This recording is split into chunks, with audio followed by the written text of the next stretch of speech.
Olá pessoal, tudo bem? Sejam bem-vindos. Aula 10, terceiro semestre. Nós acabamos de passar da metade desse semestre, estamos estudando o Sermão do Monte, como você bem sabe. Parabéns por ter chegado até aqui, espero que você continue até o final, custe o que custar. Eu tenho gostado demais de participar desse momento com você, de verdade. Essa parte do Sermão do Monte eu tenho aprendido bastante, tenho estudado com atenção e tem aparecido no momento de muita necessidade. Eu louvo a Deus porque a providência preparou esse estudo justamente no momento da minha vida e no momento do país, da história do nosso país, em que esses ensinamentos estão sendo imensamente práticos. Eu fico feliz, eu espero que você esteja percebendo isso na sua vida, no momento que você está assistindo e que te ajude no resto da vida e em todas as circunstâncias que você vai enfrentar. Nós vimos Jesus pregando todo o seu sermão do monte, começamos capítulo 5, hoje nós estamos no capítulo 7, agora nós estamos numa marcha lenta, por quê? Porque Jesus chegou numa parte do seu sermão onde ele é muito profundo e é muito importante que a gente entenda, senão tudo que a gente viu não vai valer de nada. Aliás, esse é o grande perigo para quem ouve Jesus, admirar o seu discurso, admirar a sua sabedoria, discutir sobre ela, ouvir sermões, mas nunca colocar em prática. Não adianta nada você admirar e não praticar. É a mesma coisa que andar no caminho largo. Todo mundo gosta de Jesus, todo mundo acha interessante o seu discurso, suas palavras. Até os ateus costumam usar as palavras de Jesus como exemplo para suas situações. Nós temos um muito famoso, que eu não vou fazer propaganda dele aqui, porque não concordo com muito do que ele ensina, mas ele cita Jesus, ele cita Paulo, diz que já leu os evangelhos, acha admirável, mas não crê em Jesus. Isso acontece muito, e não é a nossa intenção andar com a multidão. Não é nosso papel fazer o que todo mundo faz. Nós queremos andar pela porta estreita e todo o caminho estreito que conduz à salvação, e não o caminho largo que conduz à perdição. Portanto, nós não podemos cair no perigo de ouvir, achar legal e nunca praticar. Bom, não bastasse essa nossa tendência de não levar a sério essas coisas, ainda existe um outro problema que Jesus levanta no versículo 15 de Mateus, que é a existência de falsos profetas. Falsos profetas que estão aí ao longo da nossa vida, e eles até permitem que a gente entre pela porta estreita, mas eles não nos deixam seguir o caminho estreito. Eles nos distraem, eles nos desviam para o caminho largo novamente. É essa a função deles, ou a intenção e o propósito deles. Jesus disse assim: cuidado com os falsos profetas, eles vêm a vocês vestidos de peles de ovelhas, mas por dentro são lobo devoradores. Então, sobre os falsos profetas, nós temos aqui vários ensinamentos de Jesus, importantes de ressaltar por essa ilustração que ele colocou. Primeiro, não são fáceis de identificar à primeira vista. Tá? Não é assim, eu olho para uma pessoa e em 5 minutos eu já sei se ela é um falso profeta ou alguém que está falando a verdade em nome de Jesus. Algumas pessoas dá para saber porque de quebra, de cara, eles negam, por exemplo, que Jesus Cristo é o Filho de Deus, negam que Jesus nasceu de uma virgem, morreu e ressuscitou no terceiro dia, ou negam a existência de Deus. Uma pessoa começa por aí, ele pode até ser inteligente na sabedoria do mundo, mas não tem nada para ensinar para a gente na sabedoria espiritual do reino de Deus, porque não crê no Filho de Deus, não crê na existência do próprio Deus que fez todas as coisas. Então aí é fácil da gente saber, essa pessoa pode até falar de medicina, pode ter conselhos de alimentação, pode ter conselhos de uma vida com saúde, mas não serve para falar sobre problemas espirituais, não serve para falar sobre o propósito da vida, não serve para falar sobre o propósito nosso, o nosso caminho com Deus como exemplo. Então isso é fácil de identificar. O problema é identificar pessoas que querem parecer espirituais, querem nos dar a entender que estão no caminho de Jesus, né? Esses falsos profetas, eles não abraçam heresias gritantes, não. São heresias sutis. Eles se esforçam para serem reconhecidos como parte do povo de Deus, até para poderem ser ouvidos pelo povo de Deus. Olha o perigo que a gente corre. Outra coisa de importância que você deve entender é que tanto o ensino como a vida desses profetas, e aqui eu não quero que você pense só em pastor, só em padre, só em quem prega, né, e tem algum cargo religioso, não. Falso profeta é aquela pessoa que se arvora a ensinar a palavra de Deus ou mostrar um caminho espiritual, mas esse caminho é errado, é equivocado. Bom, eles querem que pareça certo, né? Tanto o ensino deles parece certo, a vida deles parece certa. Eles querem que as suas palavras e suas atitudes sejam tomadas como as mais corretas. Então eles se esforçam para falar o que você gostaria de ouvir, o que faz sentido para a sua cabeça. E fazer também o que parece bonito, parece espiritual, tá bom? E isso é muito complicado. Se você quer uma dica para conseguir distinguir isso, geralmente essas pessoas arrebanham muita gente para pensar como eles, para andar nos seus caminhos. E isso já é um sinal de alerta, porque Jesus diz que o caminho estreito são poucos os que andam por ele. Então, quando começa muita gente seguir um profeta, não é para a gente seguir logo correndo, porque se tem tanta gente seguindo, com certeza é de Deus. Não é bem assim, não. A gente tem que avaliar e perceber se a vida dele, o que ele está dizendo, se condiz com o ensinamento de Jesus Cristo. Tá? Hoje em dia tem muito influencer. Qualquer pessoa pega uma câmera e grava uma instrução espiritual. Até pessoas de fora da igreja têm usado a Bíblia para ensinar e para arrebanhar mais seguidores, mais gente para estar junto com eles nos seus caminhos. Então você precisa tomar cuidado. Não é porque alguém está citando a Bíblia que ela é de Deus. O próprio Satanás citou a Bíblia para Jesus no momento da tentação e Jesus rejeitou o ensino dele porque percebeu que ele estava usando do jeito errado para fazê-lo errar. A gente tem que tomar cuidado. Muitas vezes isso é intencional, outras vezes pode até ser intencional, não intencional, mas as pessoas podem sim tentar nos conduzir para o caminho que não é o caminho de Jesus. E não esqueça, elas conseguem ser muito convincentes. Elas falam o que faz sentido para os nossos ouvidos e parecem estar cheias de razão, cobertas de razão. Onde é que está o erro na vida dessas pessoas? O erro delas não está no que elas fazem, nem no que elas falam. Geralmente o erro está naquilo que elas não fazem e naquilo que elas não falam, ok? Falta a essas pessoas, a esses falsos profetas, a ideia da porta estreita e do caminho estreito. Eles não se alinham à estreiteza de Jesus. Eles não conseguem abraçar todo o discurso de Jesus ou todo o ensinamento da Bíblia. Eles acabam escolhendo aqueles que faz mais sentido para a ideologia que eles pregam, e são esses versículos, esses ensinamentos pontuais que eles usam para encher a nossa cabeça e nos convencer de que são do mesmo caminho que a gente, mas não são. Porque eles não se alinham à estreiteza nem no discurso, nem na prática. Parece alinhar, mas não alinha. Jesus nos alerta, tenham cuidado. Se Jesus fala tenha cuidado, é porque um perigo existe. E eu quero alertar você, existe um perigo sim. A gente não pode ser inocente como as pessoas de fora da igreja que dizem assim, todos os caminhos levam a Deus.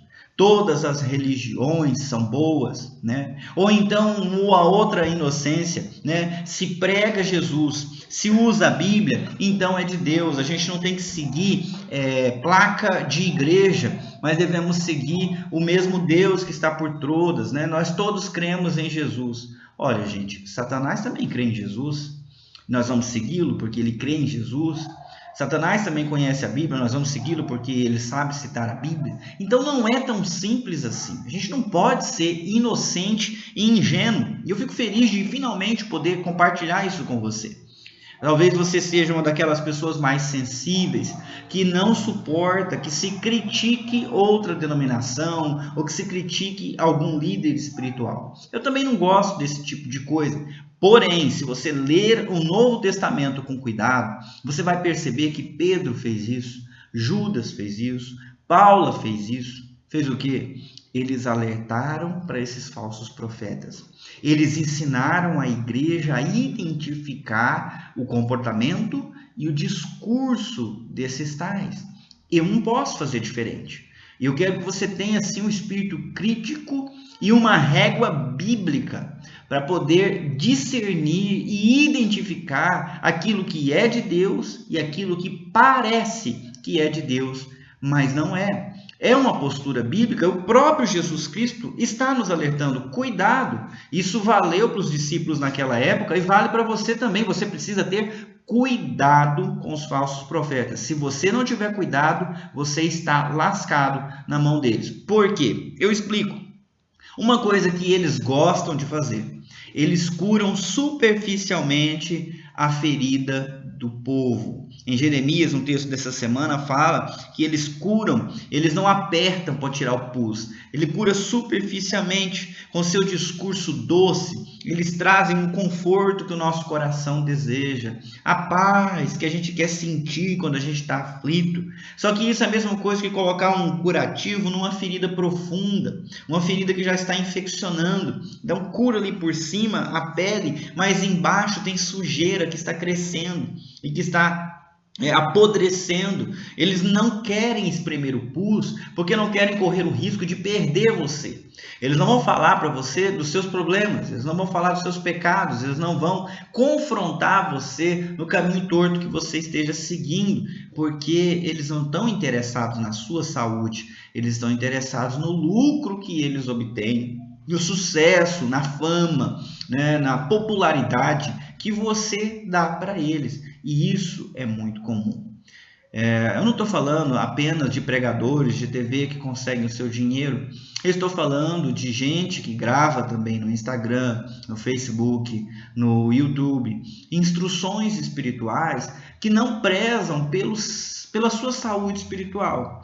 Prezam para ter o teu like. O único objetivo é ter o teu compartilhamento. E depois desse compartilhamento eles ganham notoriedade, eles ganham dinheiro. Cada minuto que alguém fica lá assistindo rende para eles finanças, popularidade, influência. Assim eles conseguem mobilizar pessoas para lá e para cá.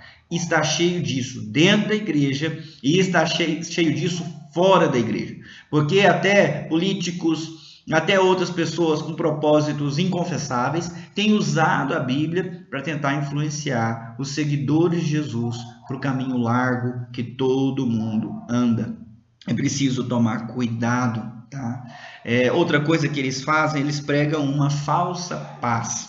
O que é isso? Eles enfatizam demasiado o amor e a misericórdia como caráter de Deus e omitem completamente a santidade, a retidão, a justiça, o juízo e, é claro, a ira de Deus. Desses assuntos eles passam longe porque esses assuntos são difíceis, né? Então eles dizem que esse Deus agora não é mais da lei, ele é da graça. Então eles não conseguem ver graça no Antigo Testamento, só no Novo, e aí eles jogam fora todos aqueles textos que mostram Deus castigando um povo, Deus trazendo juízo sobre até o povo dele mesmo, como ele fez em Israel. Eles não querem ter dificuldade de explicar esse Deus santo, muitas vezes irado, muitas vezes castigando o povo com juízos. Muito difícil. Não, nós vivemos agora, Jesus consertou todas as coisas, a gente pode ficar feliz.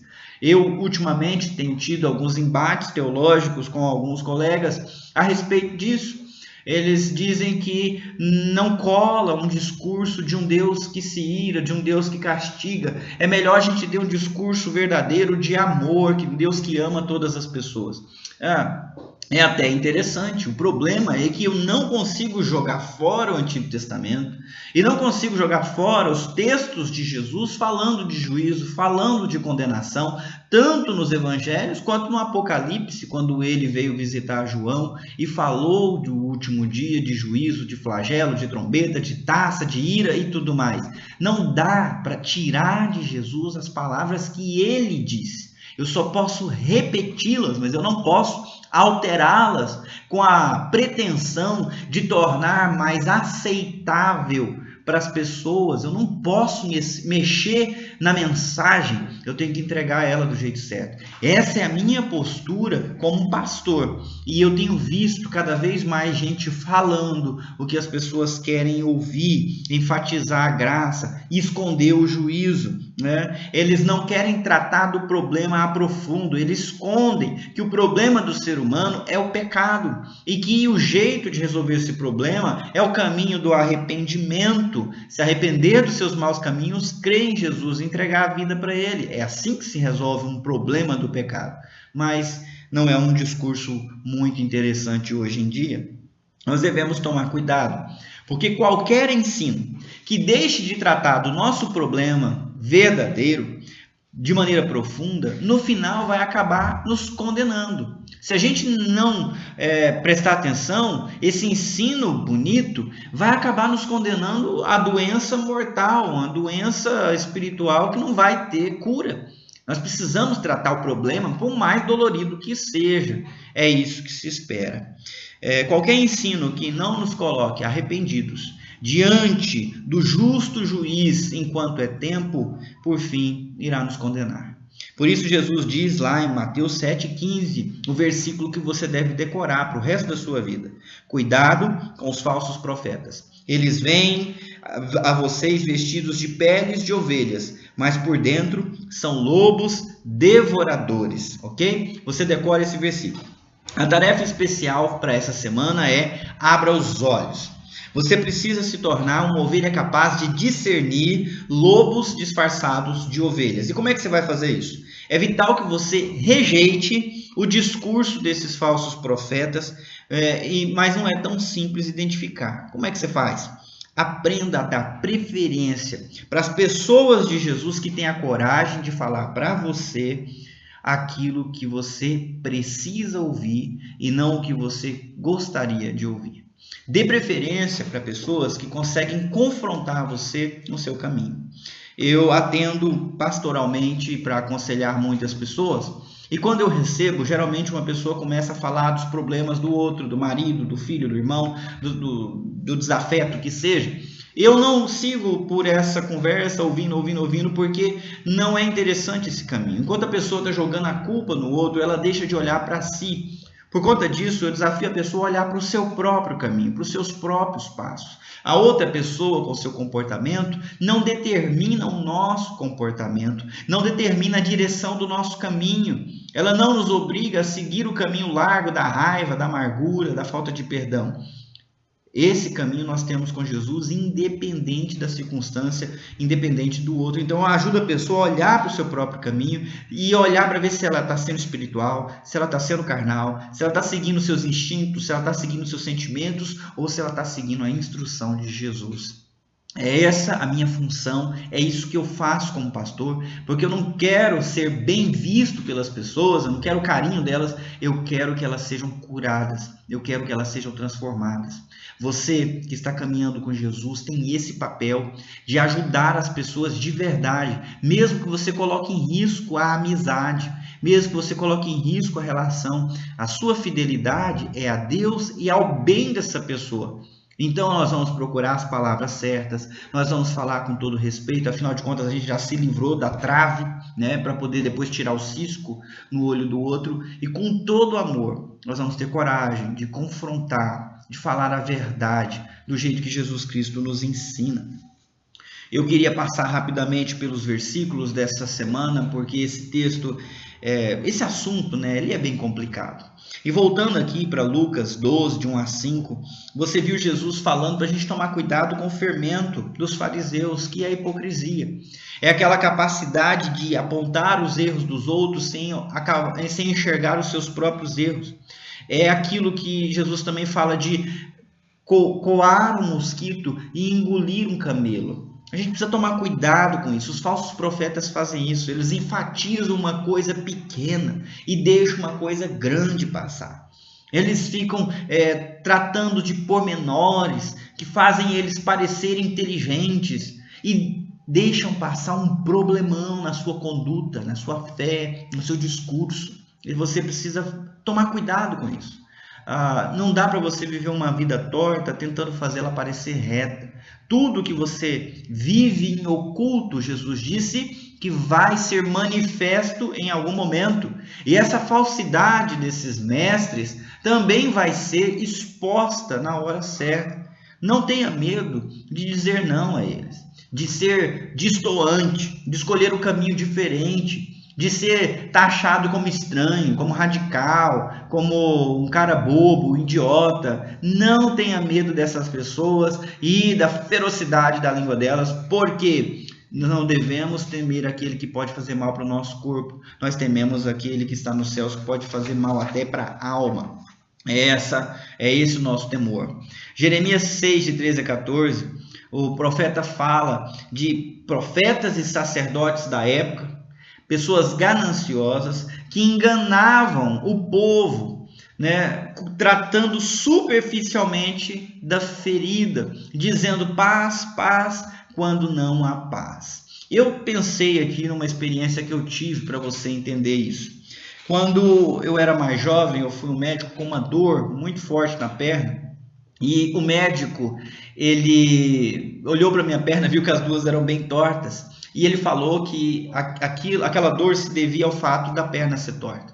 E que o único jeito seria eu passar por uma cirurgia e arrancar uma fatia do osso, arretá-lo, né, e colocá-lo reto, para eu ter a perna reta, e assim a dor sumiria. E que como a outra perna também era torta, mesmo que eu não estava tendo dor naquele momento, e viria dor no futuro, então eu tinha que fazer as duas. Eu ia ficar 6 meses cuidando de uma perna, depois 6 meses da outra. Então eu ia perder um ano. Eu tinha plano de saúde na época, e depois dessa consulta eu comecei a me conformar com essa triste realidade de que eu teria que passar por essas cirurgias. Por fim, acho que foi o Espírito Santo que me alertou: por que você não procura outra opinião?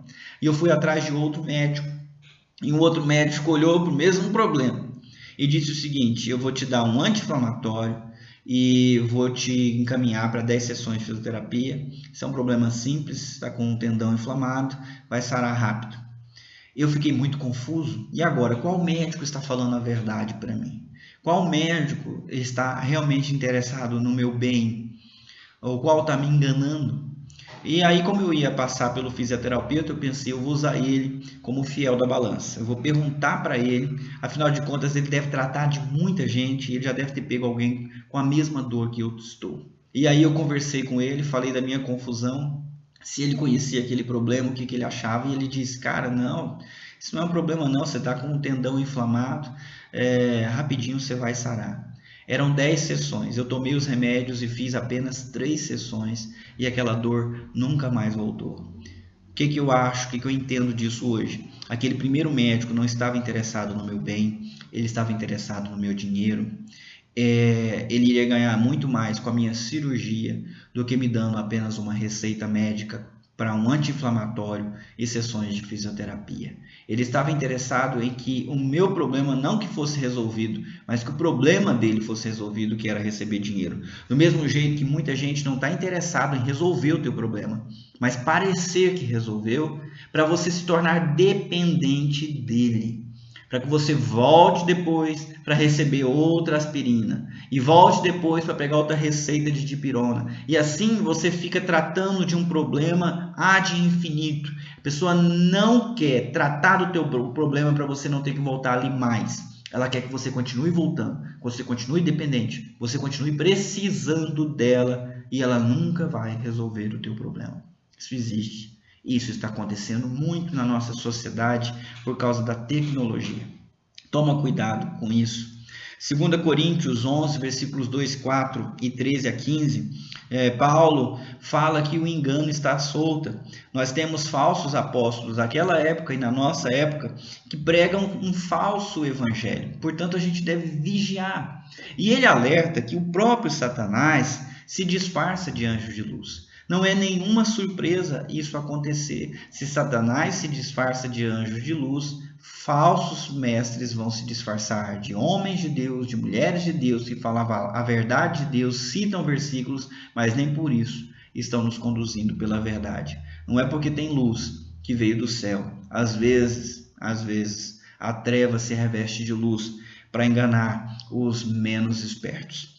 2 Pedro, capítulo 2, de versículo 1 a 22, no quarto dia você estudou esse texto, e Pedro nos alerta para mestres imorais, pessoas que têm uma vida errada, uma conduta equivocada, imoral, gananciosa, e que exploram as pessoas falando um monte de asneira, que parece espiritual, se portando de maneira arrogante, se portando de maneira orgulhosa, sabe? Como se eles fossem os mestres da espiritualidade, do conhecimento e de tudo mais. A gente tem que tomar cuidado, porque o próprio texto de Pedro fala que Deus castiga esse tipo de gente perversa. Deus fez isso no mundo antigo de Noé, Deus fez isso com Sodoma e Gomorra, e Deus sabe guardar e salvar os seus e guardar esses perversos para o dia do juízo. A gente não quer ser como esses mestres, eles não são movidos pelo conhecimento, eles não são movidos pelo Espírito Santo, eles são movidos por instinto, por sentimentos carnais e humanos. Não tem nada de espiritual na vida deles. Não sigam essas pessoas, ok? Sigam aqueles que de fato vivem o ensinamento de Jesus Cristo. Aliás, essa é a instrução de 2 Pedro, capítulo 3, versículo 14 a 18. Como que a gente faz para escapar dessa armadilha cruel? Primeiro, você se empenha para viver uma vida piedosa. Não apenas fale de oração, ore. Não apenas fale de ler a Bíblia, leia. Não apenas fale de jejum, jejue. Não apenas fale de boas obras, pratique essas boas obras. Não fale da palavra que ela é maravilhosa, trate ela de maneira maravilhosa. Tenha ela como seu precioso tesouro. Estude, medite, decore, memorize. Empenhe-se para uma vida piedosa, aonde agradar a Deus é a sua intenção, o seu plano e a sua resolução dia após dia. Junte a isto paciência, porque o caminho é estreito e longo. Não existe resultado rápido. Se você quer um remédio para a sua dor de cabeça, você vai encontrar muitos no mundo. Mas a nossa intenção não é disfarçar uma dor de cabeça, mas descobrir por que ela está doendo. Nós queremos remédio para a nossa alma. E um tratamento para a alma, às vezes, é demorado, como o caminho de Jesus é demorado.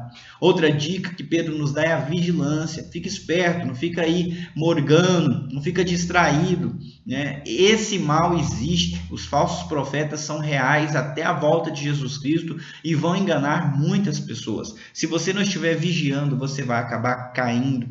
E a última dica, mais importante, você deve se empenhar para crescer na graça e no conhecimento do Senhor Jesus Cristo. Quanto mais você estiver em Jesus, saber Jesus, o jeito que ele pensa, o jeito que ele age, ao ponto de você começar a pensar como ele pensa e ser como ele é, mais você vai estar protegido contra esses ataques e contra essas doutrinas. Assim como Jesus, você vai conseguir discernir entre direita e esquerda, entre certo e errado, entre o que parece certo e o que é certo de verdade. Essa é a minha instrução para você. E eu estou fazendo isso porque te amo de verdade. Eu fiquei feliz de você ficar firme até aqui nesse curso. Já são mais de 20 minutos que você está me ouvindo aqui nessa aula monótona, só eu falando com você e você olhando para mim e me ouvindo. Mas isso não é tempo perdido. Você está crescendo na graça e no conhecimento do Sermão do Monte, do próprio Jesus, da mente dele. E é ele que está alertando você. Ele se importa tanto contigo que ele gravou esse discurso há quase 2000 anos atrás para dizer para você: cuidado com os falsos profetas. Olha para mim, ouça a mim, coloque em prática as minhas instruções e você vai vencer como ele venceu.